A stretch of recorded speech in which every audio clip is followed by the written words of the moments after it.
தினசரி வாழ்வில் பயன்படும் மந்திரங்கள். 1.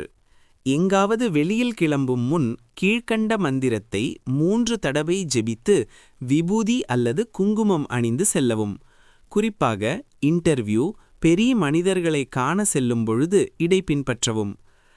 ஹரியோம் திருவுள்ளமே, ஆதித் திருவுள்ளமே, செந்தாமரையில் பிறந்திடும் மருவே, உன்முகம் என்முகமாக உன்கண் என் கண்ணாக, கண்டோர் கைவசமாக, சக்தியும் பிள்ளையாரும் முன்னே நடக்க ஸ்வாஹா. 2. தினமும் ஓம் ஸ்ரீம் ஹ்ரீம் ஸ்ரீம் புவனேஸ்வரியை நமக என்ற மந்திரத்தை முடிந்தவரை அதிகம் ஜெபித்து வர வாழ்வில் என்றும் வறுமை அணுகாது. 3. குளித்து முடித்த பின் குழந்தையை கிழக்கு பக்கம் நிற்க வைத்து குழந்தையின் நெற்றியில் வலதுகை மோதிர விரலால் ஐம் என்று எழுதவும்.